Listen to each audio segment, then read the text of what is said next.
And you got a little picture of the affectionate Lake Champlain monster, as our little corner has taken a trip today along Lake Champlain down about 2.5 miles south of Essex, New York. What a charming ride Calvin Castine and I had to come down and meet one of the most special people I've ever met. Sid Couchey, how are you?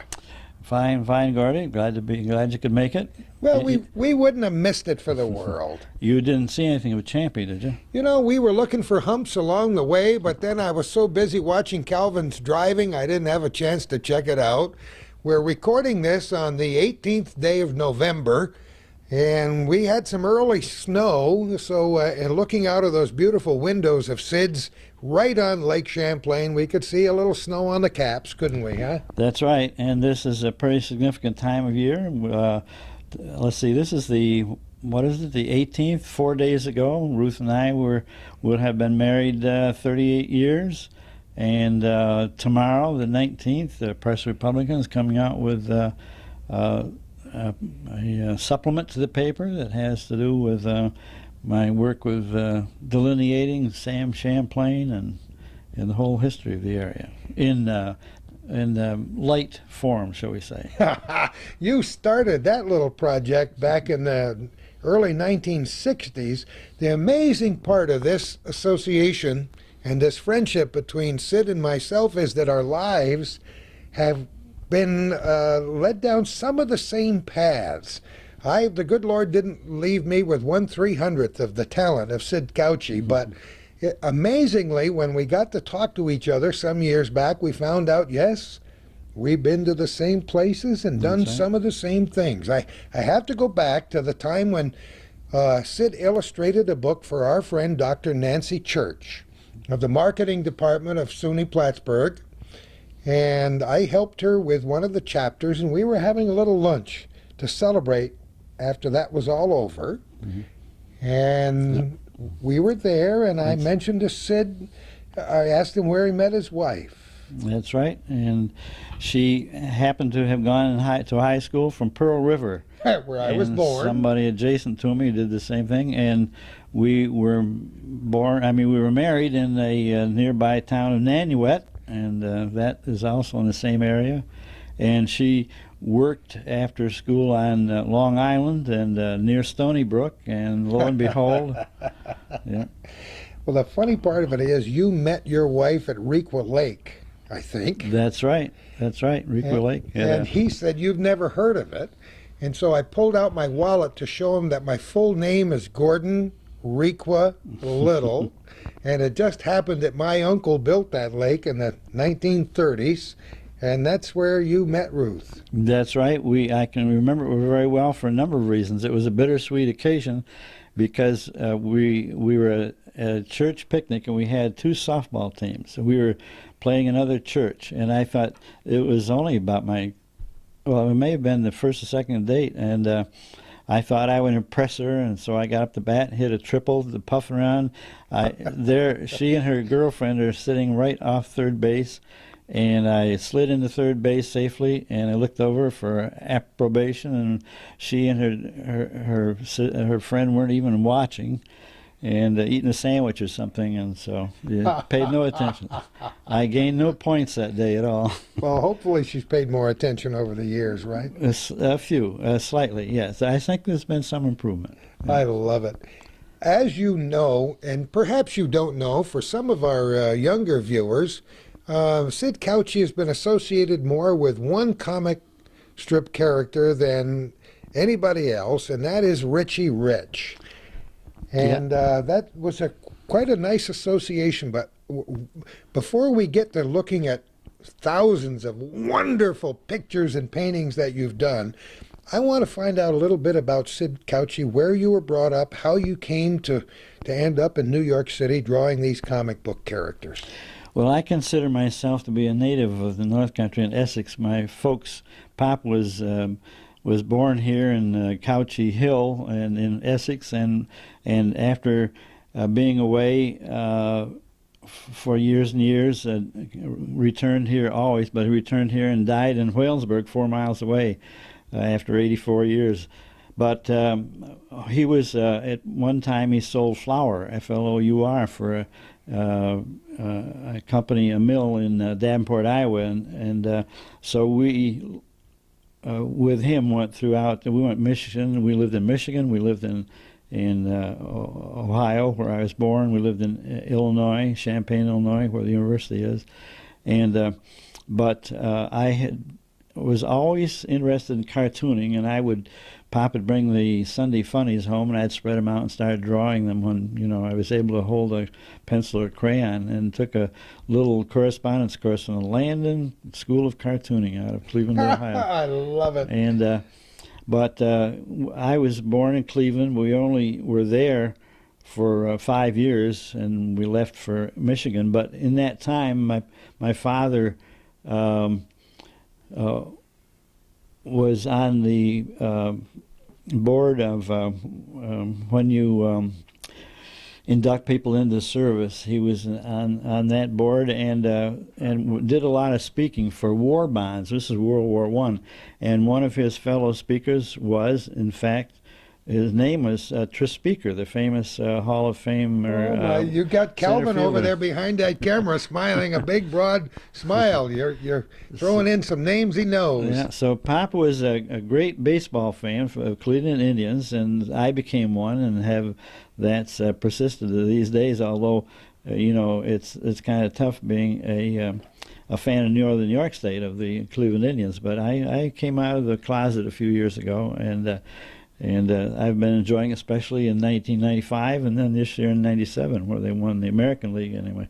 But anyway, we moved on then, and but ultimately Pop retired, and let me say that every year, all my life, we've always come up here in the summertime, Mom and my two brothers and I, and poor Pop would stay out wherever he had to, but we made sure that we were up here for a good portion of every summer. And then, so when I came from Champaign, Illinois, where the school was, there was 1,500 students in the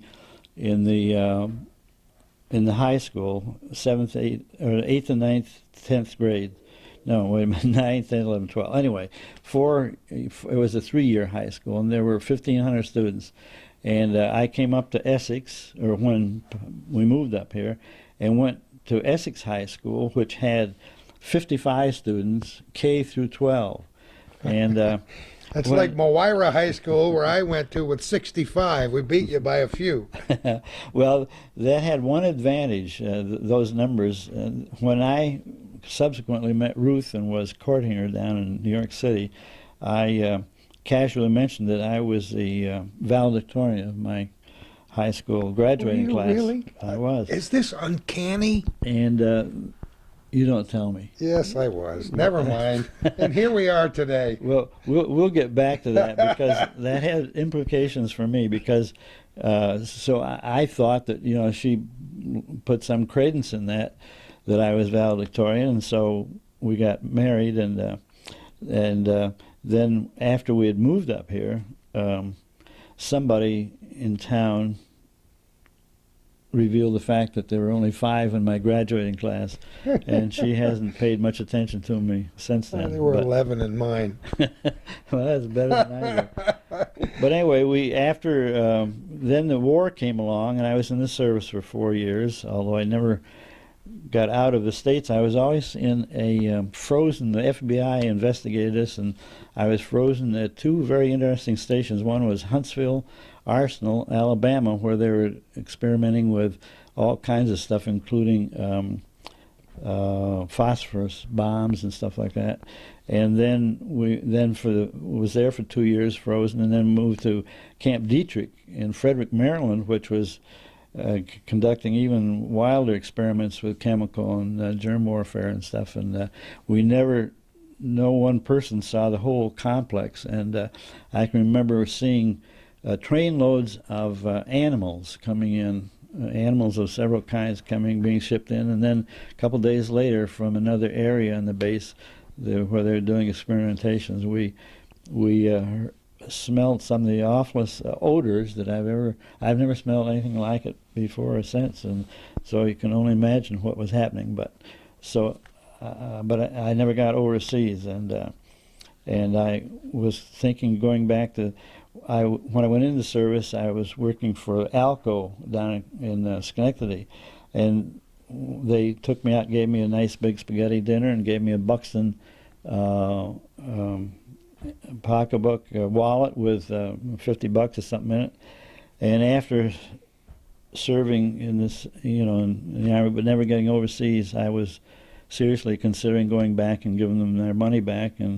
But by then the wallet was worn out. So, but I did feel a little sheepish because a lot of my friends did get overseas, and some of them got killed. But anyway, then the war. After the war, I went to looking for a school that had cartooning in it, and went down to New York City, and there was one, as a matter of fact, the only one that really zeroed in on cartooning. That was called the Cartoonist and Illustrator School, and but at that time, every other it seemed like every other veteran was looking to get into art school, and they were full up. So I went to a school on the Flatiron, the top story, the penthouse of the Flatiron Building there in Broadway and 23rd, famous old Flatiron Building, and to a thing called the Art Career School. But then after a year and a half there, an opening came up in the Cartoonists and Illustrators, and then that later became the School of Visual Arts, and now it's a very large and very fine art school. Well, that's a time for us to take a little break. You've just whetted our appetites, and we're going to get the pencil and paper out and show you all the stuff that Sid has done down through the years, and to talk about how many associations our lives might have that we didn't even discover before today. Our little corner continues in just a moment. There's a voiceover, right? Well, now you've had your appetizer, and we're going to get into the meat and potatoes of Mr. Sid Couchey, who always wanted to be a cartoonist. I find that fascinating that you knew from a very early age what your destiny was. Yes, I always wanted that, and maybe that's because I wasn't prepared to do anything else. But I did have one setback, I got to admit. When I was 14 years old, I thought I was ready. And I wrote a letter to Walt Disney, who was just getting started then, really, and with Mickey Mouse and all that stuff. And I drew a picture of Mickey and I guess Goofy, and I wrote in the accompanying letter, I said, okay, I'm ready. And I got a letter back saying that they weren't, and I was. Oh, isn't that amazing? And I was. At least you got a letter crushed. back. Yeah, You should have saved that letter. I should have, but anyway, I first when I left the art school, the first job I had was for a guy by the name of John Leahty, Lehti, who did a thing called Tommy the Big Top, and then he did the first comic strip having to do with the Bible. It's called Tales from the Great Book, and I learned a lot from him, assisting him. And then I got this job with Harvey Comics, and presumably you'll be seeing the picture there. And Richie Rich was not the first one of those characters that I did. The first ones I did were Little Lotta and Little Dot. And all those characters are based on a given premise. Little Lotta is that she's big and strong and has a terrific appetite, and but a good gal. And Little Dot has a penchant for polka dots and wouldn't step out of the house without a polka dot dress, or she has a dog that was polka dot, and so on. And then I started doing Richie Rich as well, and sometimes doing all three at one time. But Richie, of course, the premise there was that he was the world's richest boy, but given all that, all of them were good kids anyway, no matter what the basic anchor premise was. And well, those pictures, that's what they look like, and that they went for quite a while, and finally the time came when they went down the drain, I think probably twice, and the second time they came back, I went to the drugstore one time, picked up a Richie Rich comic book, and it said all new art and stories on the inside. and I looked in there, and there's stuff that I'd drawn 15 years before. And Well, let's get the time. Yeah. Let's get the time element here. When did you start working for this company? well, it had to be in the mid 50s. And then Ruth and I got married in 59. We came up here, and then I worked for another, it must have been into the 70s anyway. So that was quite a time frame. And so I as soon as I got familiar with the characters, they said, you don't need any editorial supervision. They said, go where you want and mail them in. We hot-footed it up here as fast as we could get here. So you And, worked right out of your studio here. Yeah, and just mailed a week's worth, mail a batch in every week, hopefully, if I was on schedule. And that went on for quite a while, but then they gradually went down the drain, and they did. That was revived a couple times, and originally, since it's a collaboration, their original theory was not to let anybody sign it, no matter what they had to do with it. But then, when another editor took over later on, about the second time that it revived, they were good enough to acknowledge, who drew it and so forth. They wouldn't let you sign your work? No, it was just a company policy. They said since there's been editors and all kinds of people involved, that nobody signed it. But they did finally change that after. But it was only after they were doing reruns of my stuff. But at least they did acknowledge it in later times. Well, I want to know what your personal feeling is, the fact that you never made $1 million off Richie Rich, when you're so closely associated with that character and with all the others. Yeah. Well, I didn't object to first. I was just so happy to be doing what I wanted to do and getting paid for it. Though in retrospect, I might tell you that I was talking with a guy recently who is working currently, and we were getting so much a page, and the current rate is now 10 times what I was getting.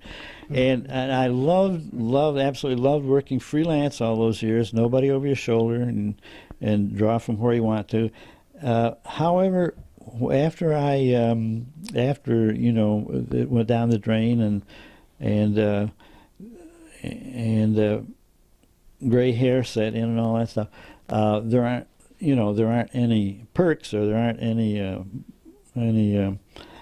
not bonuses, but royalties or no residuals, or even none of that stuff. No, huh? no. So that You got paid by the page, and that was the end of it. that was in the with a little, maybe a $250 Christmas gift or something. But yeah, that was it. And I'm not saying this. I'm not bitter or anything, but for young folks, just coincidentally, I get more people every year, I think, professional people, asking how they can hack it up in our beautiful North Country, either writers, artists, poets, and musicians. And I think you know as much about it as I do, but I think there are more opportunities all the time. But the one point that I would stress to young folks is that freelancing is great. But you have to factor in the fact, there aren't the advantages after your working career. But like I say, I just loved doing the work, and I didn't get wealthy or anything, but I had a wealth of experience, and well, to give you an idea. I was at a cartoon show down in Hague, New York. A guy by the name of Stan Berg has a wonderful collection, and he has a show every year. And I gave a demonstration, and there were afterwards a family came up. They were Indians, not American, but from India. A family of 5, and the very well dressed and well spoken. The gentleman said, "I was born and raised in so and so India." He said, "and we used to read Richie Rich comic books." And he said, "I never in my wildest dream ever thought that I'd ever meet the guy that drew them." So he got a picture, and they were very particular. But that kind of thing, you can't estimate the value of that kind of a. But the personal rewards of this career, you have to sit on your couch and look over that lake in the morning and say, yeah, I've done a lot of it, and I've loved every minute of it. That's right. No, I wouldn't. I can't see myself having done anything else. But there is. I did get some. Well, not exactly anger, but I don't know what. The picture that I think you focused on now is that is an example of how I got it out of my system.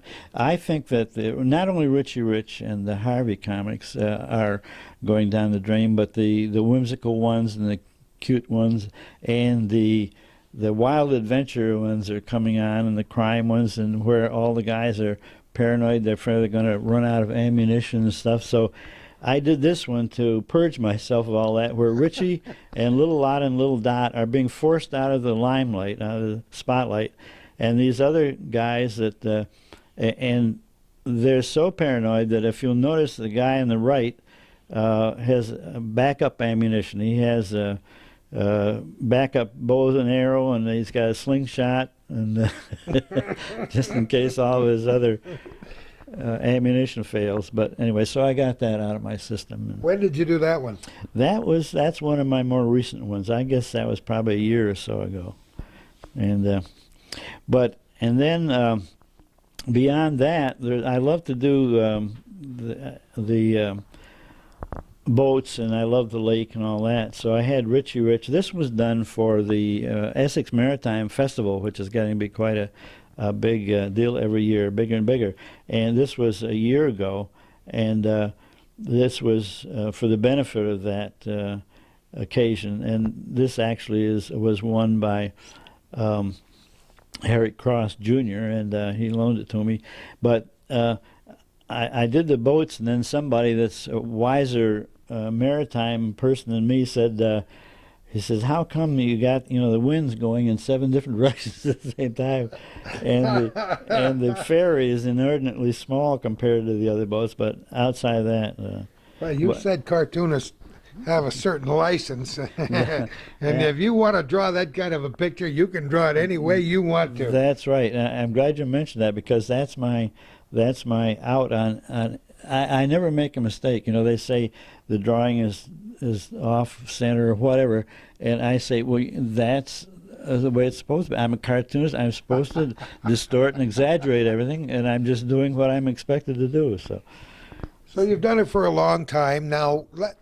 Let me find out what the ramifications are. And you've drawn Richie Rich in many different settings and continue to do so, and nobody complains about that, right? No,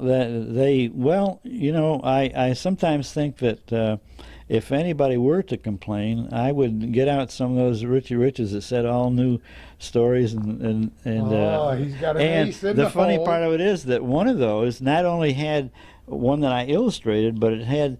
I used to, for my own amusement, I'd put Lake Champlain Transport. I'd put the Essex Ferry, Shalott Ferry, you would? Willsboro Bowling Alley. I didn't know that. All that stuff in the background, and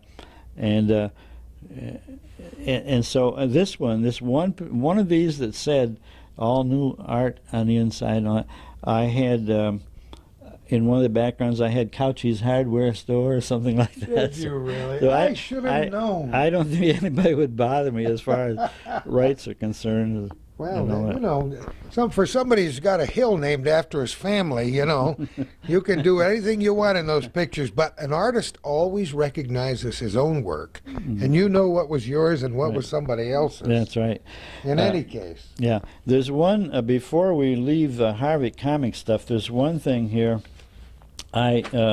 This was in People Near Here, with Derek Muirden. Yes. I mentioned the fact that I had proposed to Ruth in comic books, in comic book form. Okay, we're talking a little dot book that dates back to about what, 59? This is 19 oh, he's looking at that little tiny print. He's embarrassing me now. 60. Well, you're close. Yeah, 1960. Okay. It's probably drawn in 59. But anyway, this is where little Lotta was. It was little Lotta's story, and she's the strong one. And anyway, she's studying history and testing out different things, and she comes to the story about George Washington, throwing a silver dollar across the Potomac. So she said, here is a historical question. Could George Washington really throw a silver dollar across the Potomac River? And then she says, well, here's our river. It's even broader than the Potomac. I think I could throw a silver dollar across it. Well, but I don't have a silver dollar. Well, maybe I can find a stone. No stone along this shore, but here's something. This pumpkin must weigh more than a silver dollar. Here goes. So then it pans to scene on the other side of the river where I'm talking with Ruth on a park bench. It looks just like you. Yeah. Says, meanwhile, across the river, Ruth says, Sid, do you really love me? I don't believe you do. And I say very loudly, may the sky fall down on my head if I don't, Ruthie. And then And there comes the pumpkin right out of the sky. She says, I thought, now I know you were fibbing, but anyway. Oh, wait a minute. I got to show this to Calvin and the camera. I'll hold it just as straight as I can, and you give me the sign when you got it on there. Yeah. You can see Sid and proposing. There's. Oh. This is a little earlier than what she looked like then, but. Golden moments in history. In the cartoon book, he proposes to his wife. I had no idea that you had done that. Yeah. Isn't that wonderful? Did you get it, Calvin? I think that is just absolutely terrific. I knew I'd hear a lot of news stories here. If one meets Sid Couchey and talks to him, that's the way life is. You get one memory inspires another memory, and you go through a chain of events and recall things, and the next time you have a meeting, you do it too. What else have you got there? Well, I'll wind you up on the Richie Rich thing. Something did happen that was very positive, and that was only about 3 years ago. I got a call from Kansas City. And the guy introduced himself, and he said, I represent the Kansas City Comic-Con, a national comics convention, annual. And they said, we invite people that we think are cartoonists that are deserving of credit, and we want you to come as our guests. And they said, bring your wife along, and we'll be here for 3 days in Kansas City. And you can be at the comics convention and probably do some demonstrations and stuff. And I asked them how they got, and this ties in with my relationship with Harvey. And they said, well, one of the editors, and it was the editor that did begin to give me a name credit, called and said that I would be the one that the likely one to call to come and represent Harvey at the comics convention. So anyway, went out to Kansas City, and here were the other. There was a guy by the name of John Byrne, and most of these are the guys that I've been panning. The ones that do the super characters, and all kinds of. But the oldest one, and of course. Doonesbury sent was out there, and the gal that did Barbie, and I'll show you this in a minute for the phone, or for the camera, yeah. Lee Falk, Falk, the guy he's in the Press Republic now that does does the Phantom, and he'd done several others. They all signed this, and then.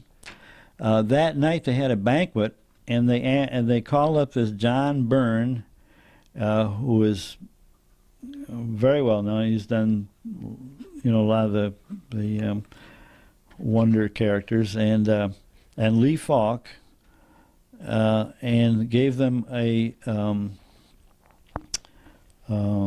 Lifetime Achievement Award. And I almost fell off the chair after that. They called the old guy up. And look at this. Now we're talking pretty classy stuff here. Let's just show this to the camera. I won't have to read it. I'll try to keep a steady hand, and you can read it as we talk about it. So you got 2 awards that night? Well, no, this was something else, That's but this another is a one? picture. Oh, This okay. is Lee Falk, and Ruth saw him facing the other way and took his picture thinking it was me. So she had. Oh, I got to speak to Ruth about that. Well, we both had our captain's caps on, Oh, that's and we cool. were both within a year of each other in age, I guess. So we had to have our picture taken together. Oh, that's absolutely terrific. So that was a golden moment then for That you. was, and not only that, just to cap the whole thing off, it happened to be the next day was my birthday. Oh, And they found out that I was. if you don't have a charmed life, I never saw anybody who did. It was May 24th, and me and Queen Victoria. Everybody celebrates my birthday. Sorry, he just lumps himself right in with the big guys. Yeah. But anyway, so the next day, they found out I was a baseball fan, and some of the other cartoonists were. So a bunch of the cartoonists went out and went to a night game at Kansas City in that park. I don't know if you've ever been there, but it has the fountains in center field, Kansas City Royals. And we watched the baseball game, and it snowed in May, and but it was enough to play. But anyway, so here on my birthday, out in Kansas City at a night baseball game in Major League Park, a bunch of crazy cartoonists singing "Happy Birthday" to me. you don't get any. Isn't that wilder wonderful? than that, yeah. I wish we had it on tape. We've got a lot more to see and do in the home of Sid Couchey in a beautiful spot 2.5 miles south of Essex, New York, right along Lake Champlain. And our program with Sid will continue in a moment.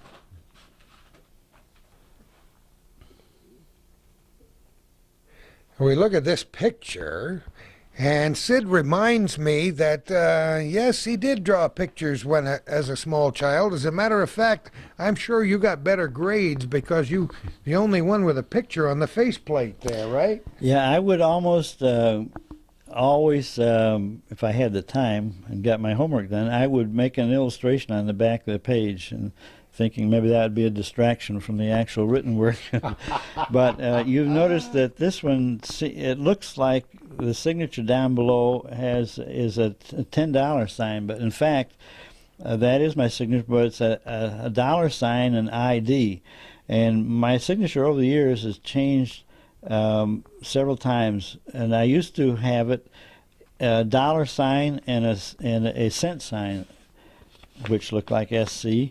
And then it went from a treble clef to a bass clef with a musical note looking like an SC. And then as we go along and talk about another character, it changed one last time, and I'll tell you about that as far as... That's amazing. Let's get back to...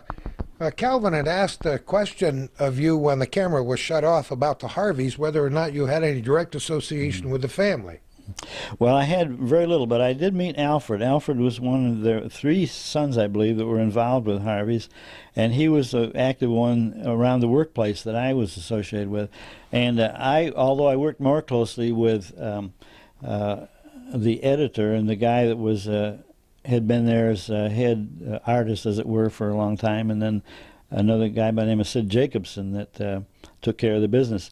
And but Harvey, Alfred Harvey, would come in quite frequently, and he was very family oriented. He would ask about my wife, and at that time I just had Brian. We had Brian, and he asked me to bring him in sometime. So Brian and I have some pictures where we posed with Harvey and Al Harvey, and he seemed to be very family-oriented guy and nice to work with. A little nervous, but as all publishers, I guess, especially comic book publishers, are inclined to be. But no, it was a good association. Yeah, well, okay, let's get into, before we leave Richie Rich himself, let's get into how that character evolved and what your specific role was, and things we were talking about how you would get the idea and just draw the pictures and send them in. How did that all work, and how did it start? Well, first of all, I had to get used to the character, and we had a character chart, you might call it, but there was another name for it that escapes me. But it was very, it wasn't just hit or miss. You had to learn, and the characters of Richie Rich were 2 3/4 inch high. Some of them were only 2.5. That doesn't sound like much, but you had to get used to that size, or else they look older or younger. And the whole thing about the age is that the whole thing about the age is the relationship between the head and the body. And believe it or not, these characters are only 2.5 heads high, but a child's head does not grow in proportion the same way that an adult, same way that an adult does. So that an adult's head is an adult's body is about 7 heads, 6.5 or 7 heads high, and then the super characters, Superman and all them, are supposed to be as much as 8, 9, or 10 heads high. But anyway, these were you first had to learn what the characters looked like, and not only profile, but 3/4 view, so that if he's walking away from you or toward you on a diagonal. And you'll notice comics, Harvey, and I guess most any comic, will seldom show the face straight on. This is the only one. There's only one here that does that. And they're all profile at 3/4 view, because that's much easier to show the expressions and the symmetry of the whole thing. We should point out that this is a book that Calvin had, because Calvin actually wrote for Sick magazine, which many of our viewers, I'm sure, don't know, for several years when he was a teenager and had a direct association, and at one point in his career had visions of getting very deeply involved in the business. But as teenagers go, Calvin went.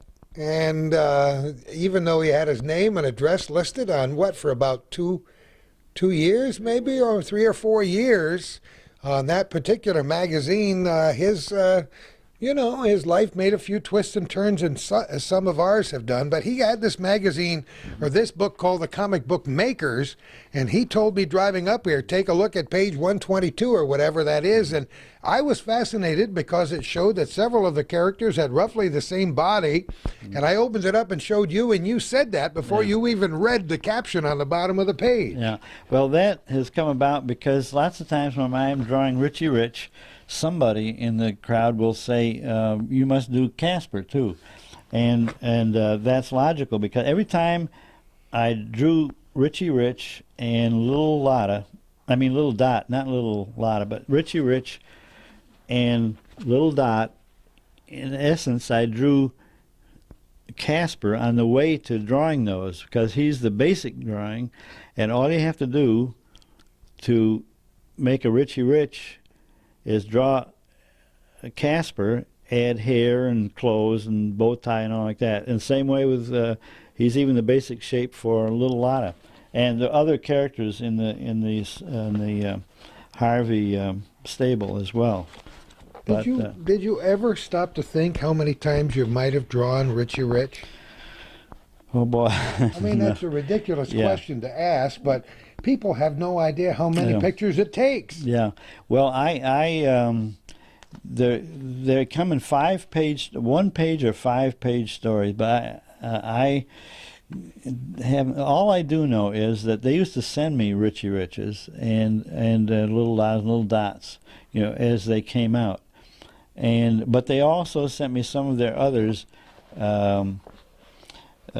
Several others in their stable for some reason or other, just for my perusal, I guess. But I figured up the other day I have probably maybe 600 of those comic books. Of course, not all of them, or not half of them maybe had mine in it. But anyway, it's going to amount into thousands, I'm sure. Oh, many thousands. And very interesting. Now let's get to the end of this Richie Rich story. It never seems to die. What did you think when this movie came along? Well, that's exactly the question that the head of... See, I had nothing to do with the movie. I did the comic books. But when it came out, there was a resurgence of interest in it. So the head of the... what is the theater chain that's in Plattsburgh? And the Hoyt. the guy that owns a bunch of them, including the Crossgates Mall in Yes. Albany. I went down and they interviewed me, being interested in as the comic book cartoonist for Richie Rich, what I thought of the movie. So they had the whole family, including grandchildren, in and gave us a special showing, and then we signed autographs out in the mall afterwards for, I guess, 2 or 3 hours. But my take was that, first of all, I was interested in it to see if they would keep the characters, first of all, looking like Richie Rich, which they didn't do. They had this Macaulay Culkin, and he didn't have the hair parted in the middle, and he didn't dress like him, so they didn't worry about that. The reason I was curious was that years ago they did a movie on Dagwood Bumstead, Blondie. Yes. And it was a sort of a comedy, and they did part his hair just like Dagwood, and they tried to make them look like the characters as much as possible. This was no factor in the movie because they, especially the butler and the wife, really didn't look anything like the comic of the cartoon. So that was my first observation, which was neither, pro or con. That didn't bother me because I got in the movie, after 10 minutes, that didn't bother me that he didn't look just like Richie Rich that I knew. The other thing is that I was worried about whether Richie Rich was going to be mean-spirited and caustic like so many of the kids are portrayed in the movies these days. But that was pretty good because he was a good kid, and I don't know if you saw it or not, but he helped the neighborhood get a baseball team and a baseball field and all that stuff. So that was pretty positive. I thought the movie was too long, and especially the very ending of it when they had the exploding light bulbs on the signboard and all that might have been a little strong for really young kids. Just by noise, not violence, but just by noise and stuff. But generally speaking, my grandchildren liked it, and I thought it was pretty good. And I can't imagine why you weren't consulted in the process. Well, actually, it was long before that when it went from comic books to television first. Yes. And they just sent. They had a bunch of characters in it, so they sent this guy that I told you about that had been with them for 100 years, and they really didn't have anything to do with that, except they did go over one day just to check over the drawings and see if they were. But as far as storyline was concerned, there wasn't any.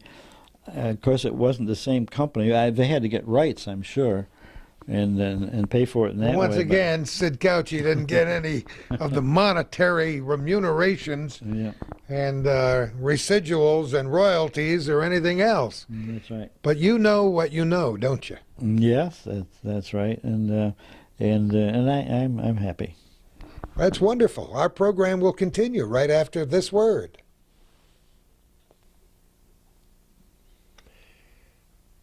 There are at least 1 million stories in this house, and in the course of finishing this edition of Our Little Corner, we may not get to them all. I think that's a safe bet. So Sid's going to have to invite us back another time. But each time the camera shuts off to shift, we get new artwork surrounding us. I'm not sure that Galvin and I are ever going to get out of this place because of all this wonderful artwork, but your association and my fascination with Champy go back quite a few years.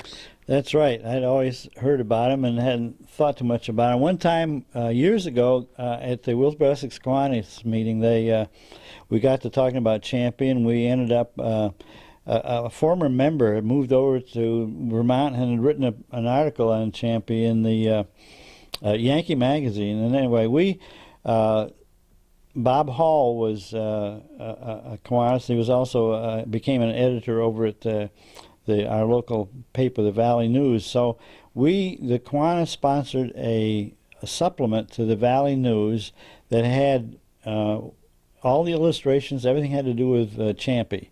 And we solicited letters of those people who had seen Champy or had any story on him, and we dug out newspaper clippings and so forth. And the history of Champy goes way back. New York Times wrote about him, Burlington papers all over the place. P.T. Barnum offered several $1,000s reward for them, dead or alive.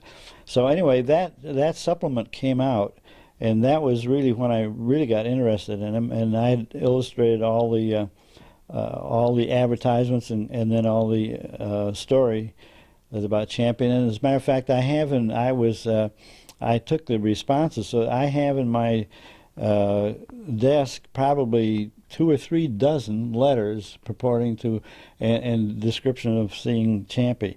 My favorite one is, in case anybody thinks he really is a bad monster, my favorite one is that he's benign and toothless.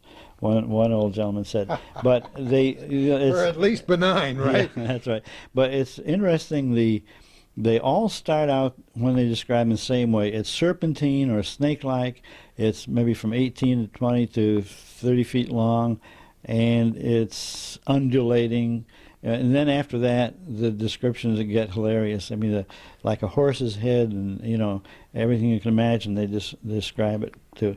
But I do have quite impressive. I have one set of letters, 3 letters from 3 people that either are or used to be in the area. All 3 were college graduates. All 3 report the same sighting from the Essex ferry in the 1950s, and they all collaborate with one another. I got these letters from 3 different states, and so it gives you pause. So anyway, I've had a lot of fun with them since. I've made postcards, and I've made. Get the hat on there. I love it. Made Champy hats and so forth. But some people smirk, and a few years ago, I was going to come out of the closet and admit that I was a Cleveland Indian fan in upstate New York. But then I thought, will I do that, or will I come out and say that I've seen Champy? And so, but it was a toss-up, huh? Yeah, but I mean, either way, You've said both today in no uncertain terms. But the thing of it is, I finally had to come out, and this is really going to blow the scientific world right off its rocker. I had to come out and admit, I had to come out of the closet twice. First, that I had seen Champy, and then, as you'll see in this next picture, definitive Champy, that I also had boarded Champy. There's the proof right there. And that's an actual photograph, too. Right. I love it.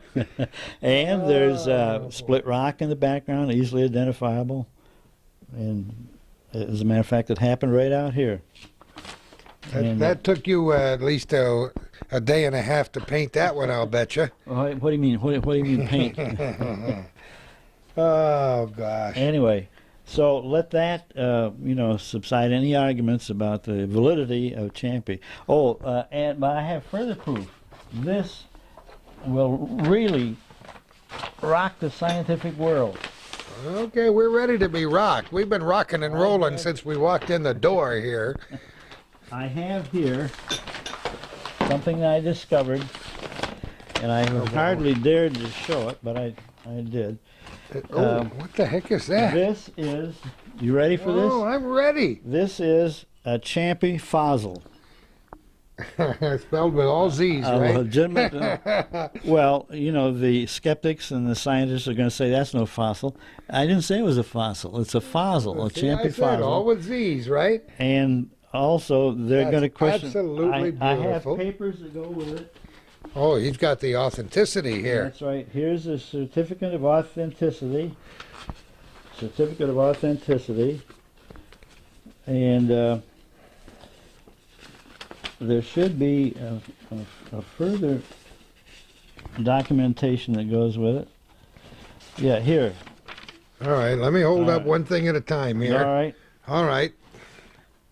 This says, "Your Champ fossil." If you can read it, I'll help you along. This remarkable specimen is an authentic fossil discovered in the shale deposits of Cannon Point on the shores of Lake Champlain, and thought by paleontologist Sid Couchey to be a dromedary or one-hump fossil of a diminutive ichthyopods commonly called champ.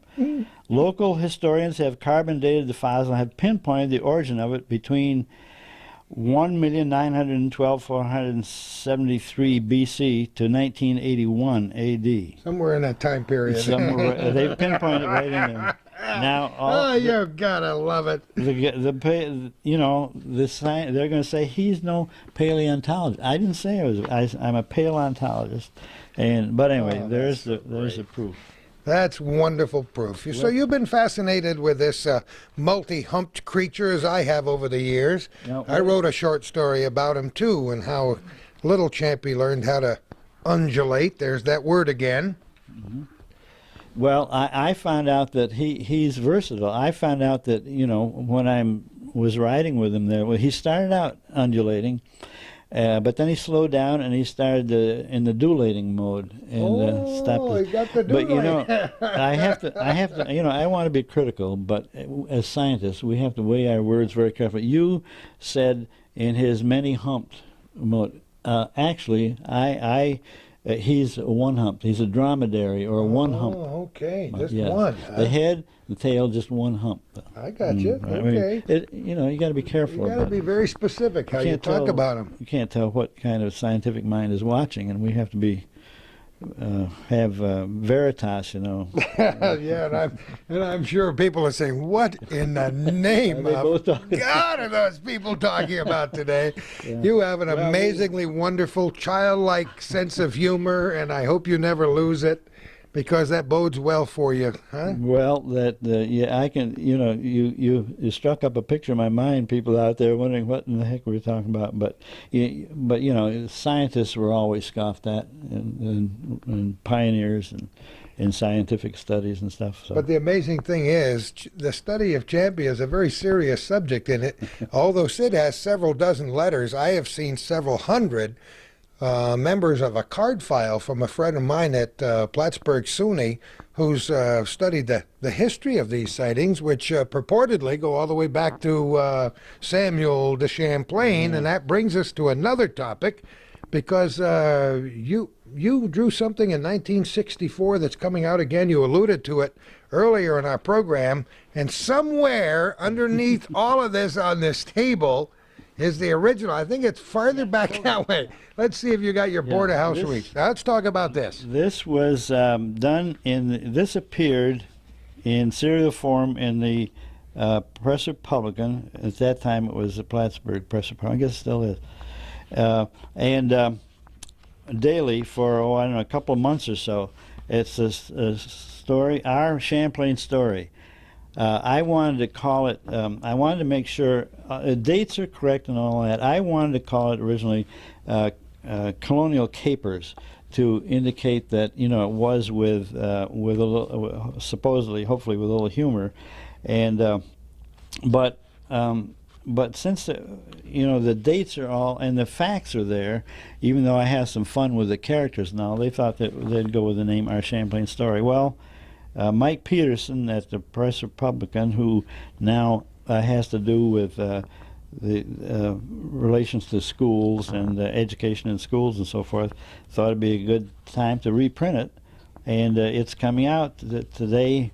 I don't know when you're looking at this, but today is the 18th, and on tomorrow, the 19th of November, it will be an insert, a supplement in the Press Republican, and it will be distributed to all customers, but it'll also go into schools.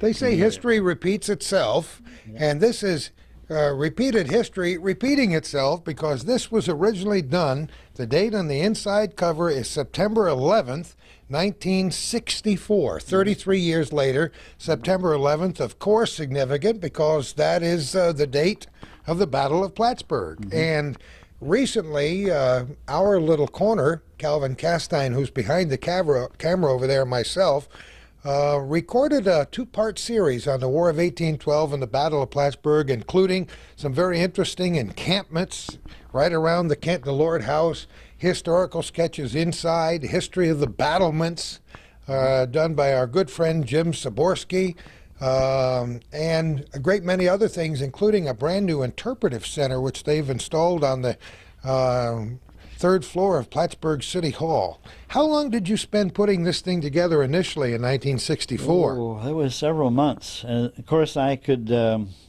since it was on a daily basis, I could continue, and well, as a matter of fact, I drew it about as long as it ran. I just had to be a few days in advance getting. You were used a to single- deadlines, though. Yeah, and but it's just our area. We're so fortunate. We have such a rich heritage, and I just hope that this will.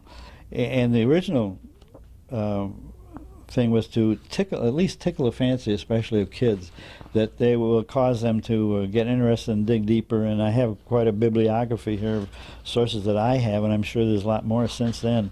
But our history is just almost unmatched in terms of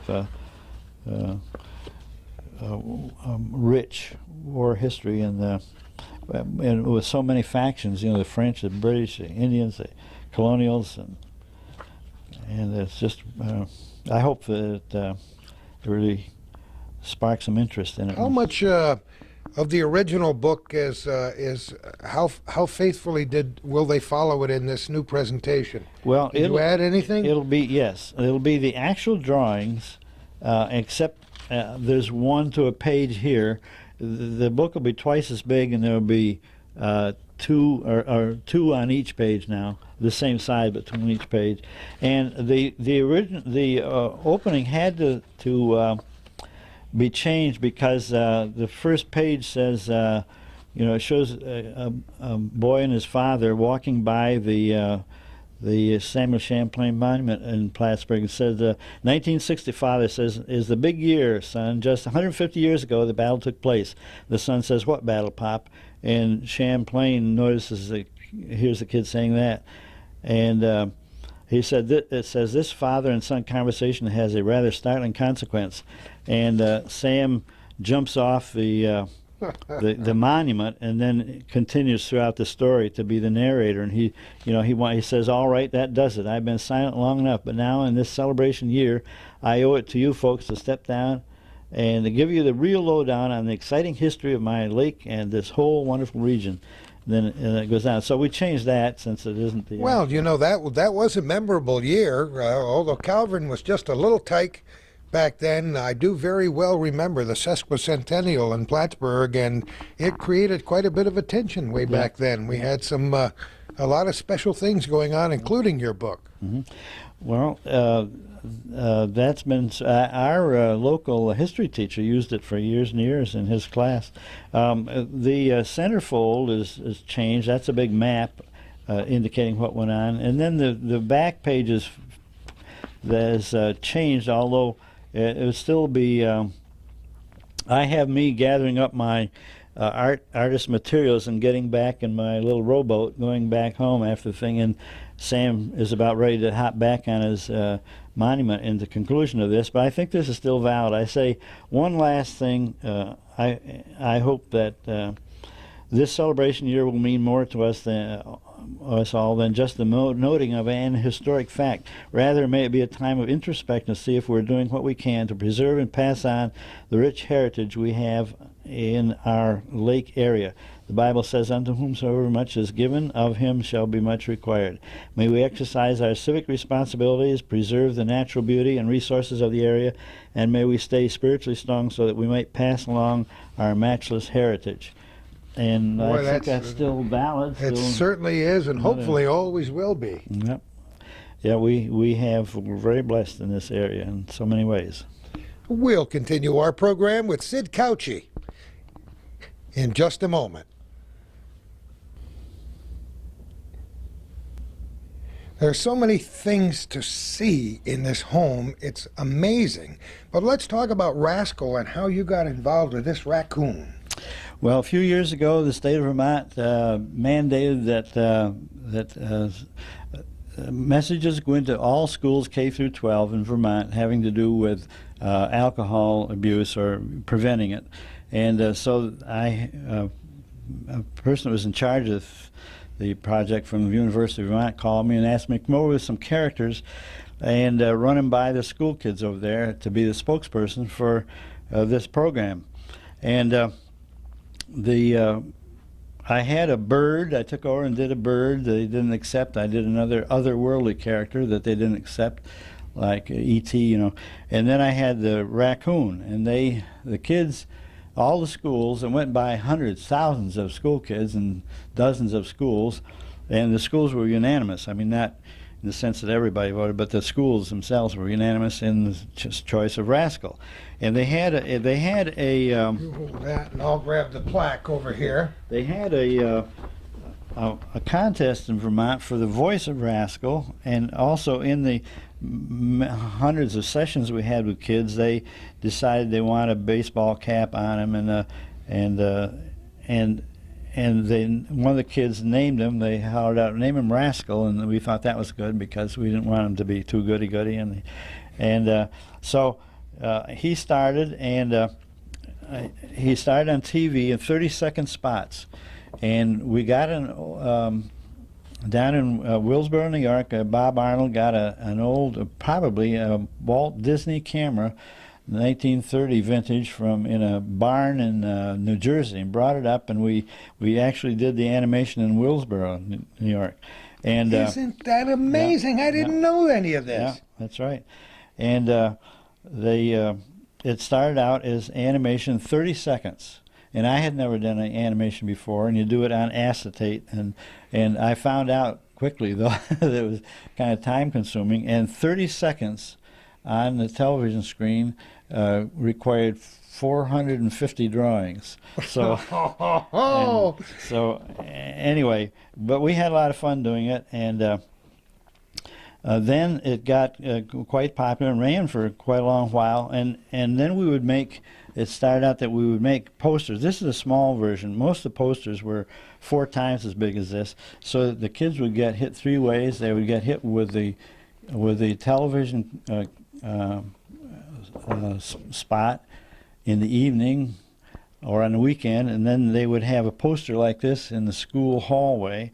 And then in the classroom, we had workbooks for them and workbooks for the teachers. So it was quite successful, ran for a number of years. Well, then it died down, I don't know, maybe after we did about 5 of them, probably 5, 6, 7 years.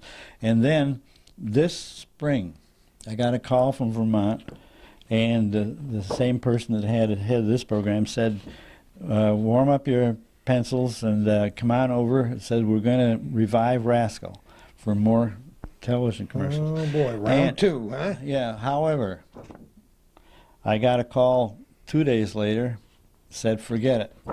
Said a rabid raccoon attacked a prominent doctor in Vermont, and that Rascal was persona non grata. He was down the drain. Oh no. However,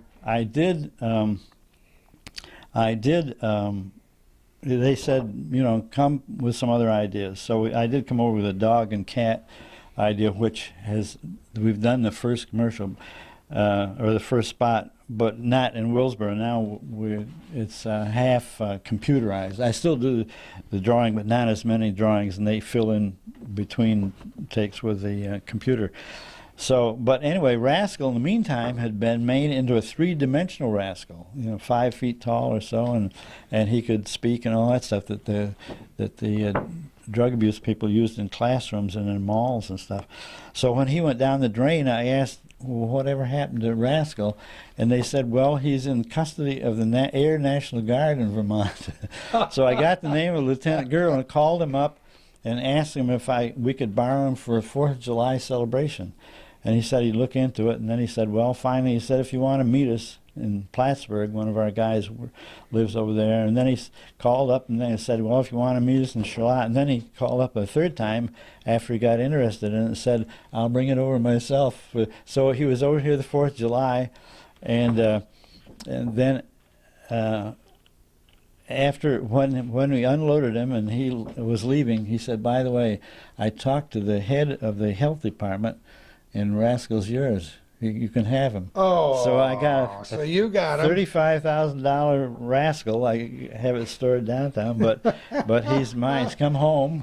Oh, Rascal comes home. Yeah, that's right. Well, that's a wonderful campaign and a very worthy character in spite of what happened to the doctor. And you got a very nice award I don't know if we have a glare off it or not, but we're going to try to get a picture. Tell me about that award. Well, they had the whole, all the drug abuse workers of any kind in the state of Vermont, and some other states too, I guess, had a big year-end meeting down in Vermont. I think it was Waterbury. And during the course of it, they surprised me by giving me this plaque because of my work with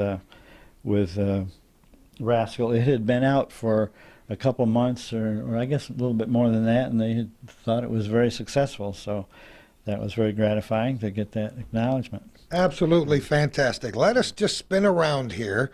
We have so many things to look at here. Let's just turn over here. Where do you want to start? Over in this corner? All right, let's talk about right behind you. Let me set this down.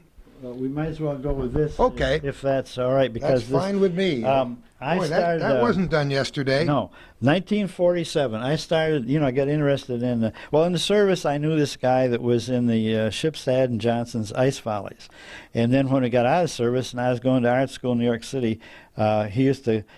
He went back to the ice volleys, and he'd come around to Madison Square Garden every year, and he'd stay with me, and I'd go down to Madison Square Garden. And 1947 ice volleys, Madison Square Garden.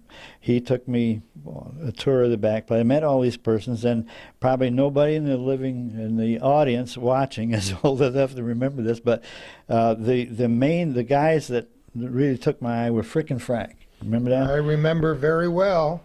And they did that maneuver that I don't know. I don't think I've ever seen anybody do that since. Galbine and Evelyn Chandler. And then this guy that used to jump through the lighted revolving hoop and put it on fire. And it was a great show. But anyway, that got me interested in getting sports signatures. And I did a picture of Joe Louis fighting Tony Galento. I later... actually before that, I got Joe Lewis's signature when I was in the service and met him on a troop train and got his signature. And but anyway, this was Tony Galento was the guy that used to train in his own bar, and but he was a tough nut. But Joe took care of him. Oh, and then you probably. Johnny Padres, of course, is a local hero. Well known here in the North Country. Yeah, and if you want, I'll just bring this over there. When I was happened to be in Florida when spring training started in 1995, I did this Richie Rich, and prophetically I said, "Friends, meet the 1995 champion Cleveland Indians," and they were the American League champions. And so I got Oral Hershiser and all the 1995 Cleveland Indians. There's one guy. Calvin salivating over here already. Well, there's one guy that didn't sign it, and I don't think you can imagine who that was. That was Bell, Albert Bell. Didn't sign it. Well, I wonder why that was. But anyway, it's But one of the reasons I got that was that. This is 1995. In 1949, here's my pride and joy. Oh, no wonder he had it backwards until the moment arrived. Yes, but this is also very painful because it's coming apart. 1949 Cleveland Indians. Oh, wow. Here's Satchel Paige. Come on. Hal Peck, Bob Lemon. They had four. Bob Feller pitching. Joe DiMaggio. I didn't get the Yankees. If I had I talked to somebody recently. They said, "You dumb bunny. If you'd gotten the Yankees, you'd have DiMaggio." Is that what they said? You dumb bunny. Well, worse to that effect. But anyway, and then Mel Allen was the announcer, but Early Wynn, they had 4 20-game winners. Mike Garcia, Early Wynn, Bob Lemon, and Bob Feller. And I think, I may be mistaken, maybe Calvin knows, but I think it was this year that they won 111 games.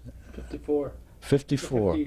53. Was it 53 or 54? Well, 54. 54. Okay, that's right, because they got in the World Series and got beat 4. Nothing to the Giants. Yeah, that's the only World Series game I've seen, but it was memorable because we were sitting in the center field bleachers when Willie Mays ran right toward us and made that over the head catch. That's the only thing I had to enjoy in that whole series, because it got beat 4 straight. But at least I can always say that I saw probably the most famous catch in baseball history. But anyway, then there's Satchel Paige. I've seen him pitch several times, and then Mike Garcia. And then here's a guy with a fireman's hat. You know who that is? For the Yankees. Right down here in the corner. Remember Fireman Joe Page? Was one of the first guys that specialized in relief pitching. But also Larry Doby was very soon after Jackie Robinson, as we know, and was just honored recently. But when I got this back, I had given this in the New Yorker Hotel. I showed it to Bob Lemon and I think Lou Boudreau was there, and Mickey Vernon. Anyway, they took it up. They liked it. They took it up and had it signed. And then I met him the next day, and there were these marks all over here. And I said, what the heck are these marks here?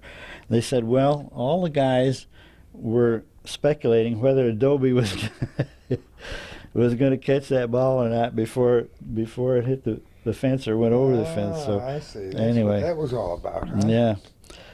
But anyway, Yogi Berra was supposed to, he was always reading comic books, so I had him in the on-deck circle reading comic books.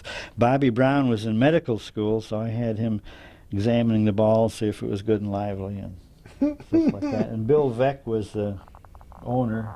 Here's the guy that always stops the line drives, and this is the guy that always picks them up and gets them. But, and also at that time, 1949, there was a supposed scandal, and a lot of people thought that the Yankees were had a spy in the center field bleacher, and was stealing signs for the to pass on to the home team. But anyway, this breaks my heart when I see the way it's deteriorating. Lou Boudreau was playing shortstop, managing and playing. Bobby Avila, all kinds of interesting characters. Wonderful. What a prized possession. I can understand why you want to hide it from us until that most opportune moment. Well, it's coming apart at the seams. Yeah, let's get over here. That's great. Just set that down and we'll get back over and talk about some of these other pictures here, because I was fascinated by your peek into the future here. Tell me about this. Well, this is Plattsburgh, and it's 200 years from now. However, you can see some time has passed, because I thought with the Oriental and especially Japanese coming in, that Sun Foods would then be Rising Sun Foods, but they went to Hannaford instead. And then the Kiwanis, Plattsburgh Kiwanis, they're Gotta have the gumball machine in there. so that's sort of almost their signature. And so now their meeting place is one big gumball machine, and these gumballs each are in a different room. But there's now this one I did long enough to go that I had the eternal conflict there with the students and the citizenry and the noise and all that. So I have these elevated isolation chambers for sororities and and fraternities. They're all up there where they can't bother anybody. And the Lake Champlain Transportation Company is now through pneumatic tubes and just spritzes people across the street. I love it. And the Air Force, this is really an updated one. This is the Adirondack Park. This is a more recent poster, although this is still year 2192. And this is Burlington, Plattsburgh, Montreal, Lake Placid, and Lake Champlain and Lake George. And the one thing hasn't changed, although it's 200 years from now. This is still the oversight committee of the Adirondack Park, and the farmers and the developers and the naturalists, they're still beating each other up there, so that hasn't changed. But it's global warming, so that our eagles are face to face with toucans, and now we got oranges and grapefruit, but we also have bananas and tropical stuff. Here's a super senior citizen center. You have to be 137 years old to qualify. I love it. Yeah, and leisure time is bungee jumping and polo, and here's Rushmore East with Noah John Rondo and Mr. Trudeau and Kate Smith and then the hermit there. I forget what his name is now, but and here's the big thing. Here is well, first of all, you might say the Plattsburgh Air Force Base. Here's the Air Force Base is now a penthouse, like on the top of Plattsburgh. But now you say it isn't there anymore. Well, it's not there in the same numbers. But the reason for that is that, see, here's the 200 years from now, this is the Plattsburgh Air Force Base, and their mission is still the same as it was, and that's mid-air refueling. And here's Vermont National Guard. But the difference is that the fuel is now so volatile that it just, it takes one drop, and the thing is off for another 200,000 miles. So, it's back, but with a lot fewer complements. Oh, isn't that great?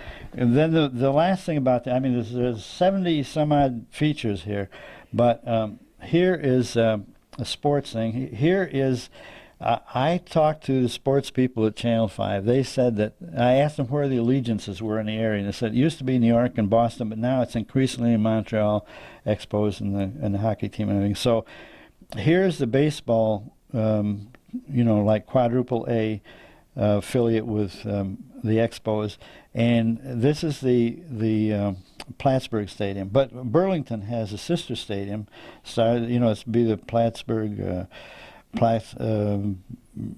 Burlingburg, or it'd be a combined team. The reason being that Burlingburg, all right, yeah, okay. The Burlingburg, I something got like that. Anyway, the ball, the grass, the bats are so lively 200 years from now that this is just the infield. If a guy hits a ground ball, they can see if he throws them out. If he hits a fly ball, they have television hooked up, and the outfield is in the Burlington field, and they can immediately tell what the result of that is.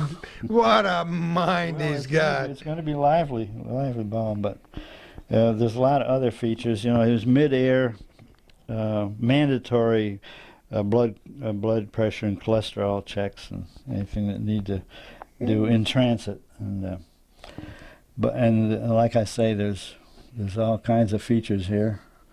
But I have a key. It needs a key to explain all 76 and a map, a separate sheet that you get. Oh, that's wonderful. Now you have lighthouses. Yeah, this is one of the latest things. A guy by the name of Morris Glenn, who is a historian, does a lot of good work. He and I worked out this. These are the lighthouses of Lake Champlain, 11 of them. Most, some of them in private hands and so forth. Of course, over in the museum, Shelburne, and then this was just the ad I put up when we were selling them. Lighthouses like Champlain, and that is a line drawing of this. I did this first years and years ago. Let me swing around here and take a look on the wall. I don't know if Calvin has showed it before. Yeah. You did that some time back. That I did a long time ago. As a matter of fact, I started that years ago, and I didn't like it. Got halfway through, and then I took it up again, 10 years later, I guess, and then finally completed it. And now I like it. But I think the difference was that I clearly defined Champy there. I have newspaper clippings. One of the sightings, one of the letters and it was a newspaper article, that cited Champy, said that there was a bridge opening ceremony in Lake Champlain, didn't say where, and the Ticonderoga with a bunch of viewers were there, and some of the people saw Champy arise and as if to salute the whole ceremony. So you can read into that what you want. I can see Champy doing it right there. That's right. Absolutely wonderful. Have you got any major projects underway right now? Well, I've been doing a lot of roasts, but yes, I'm doing we're doing of Essex County. We're going to do a lot of like the lighthouse. We're going to do steamboats of Lake Champlain. We're going to do hopefully do some of the railroads, the old railroads, and I have of course this program with the. Let me just show you. I'm turning. Characters. These are the successors. Battery's gonna die. Huh? Battery's gonna die. Okay. You were talking, Sid, about the successor to the raccoon and some other announcements that are coming up. Explain what you have in your hands there.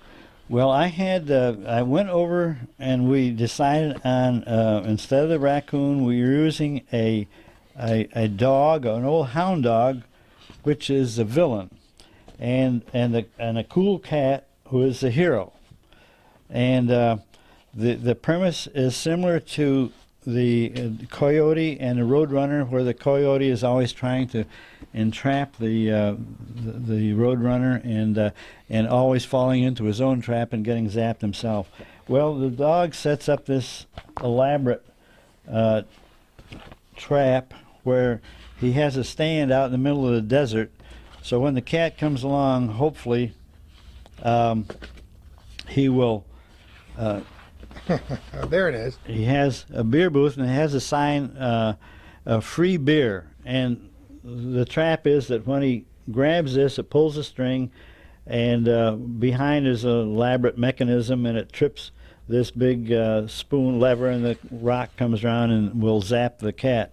Well, the only problem is the cat runs up and sees it, and then his response is that, and he never takes the drink. No thanks. No thanks, I don't drink. Huh? I don't drink. So then the dog, forgets himself, and he grabs the mechanism, pulls it, and well, anyway, there's the cat disappearing. The dog grabs the beer, sets the trap, and you know what happens. The dog gets zapped. So there's a little moral there somewhere. Well, there's got to be. Of course, that's the whole point.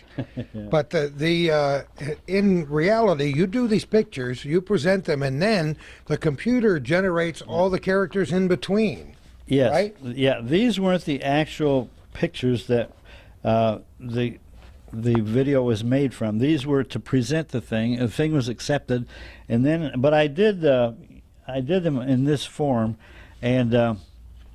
You're right. Whereas if I had is there a picture of one running there? Yeah. If I did about 4 of these to the point where this leg was forward for a while and then back and this was forward, say 4 drawings, then the computer guy could interpose that and make him go on forever.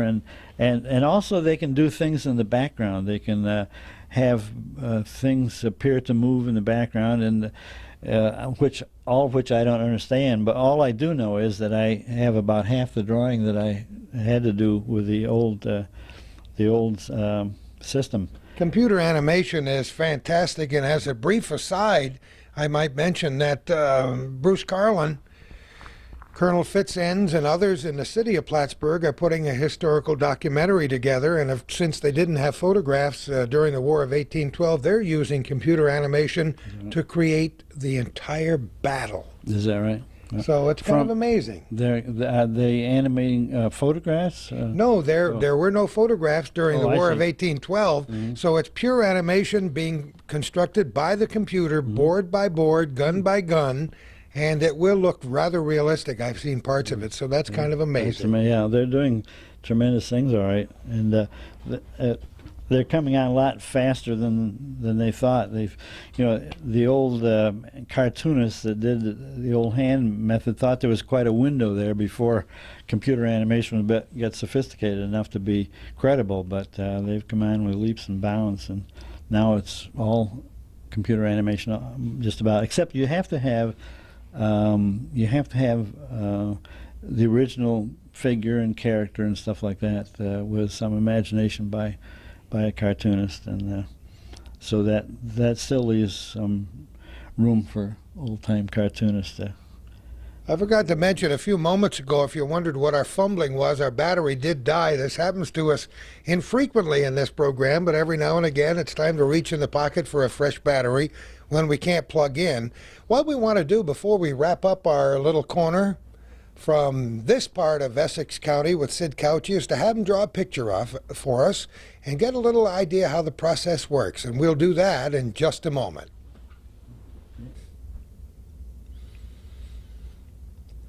And before we actually draw a picture, you've got another fascinating story to tell, one of many, Sid. Well, years ago, as any comic book fan would know, guys by the name of Siegel and Schuster came east from Ohio, and they had this idea for a character they call Superman. They presented to the big comic book company, and they weren't interested, but they did apparently, and this is a story that I got secondhand, they did do some work for those people, and during the course of their work there, apart from Superman, a guy came in, one of the editors, and said, we got some space at the end of this book. You guys had some kind of a character there. Why don't you drag it out and maybe we'll put it in this book, which they did. And that book went bonkers and sold a lot. And I've been told that they actually called in an analyst, a company, to tell them why that book sold inordinately. And they came back and said, it's this thing in the back, the Superman thing. So then it took off. And but Jerry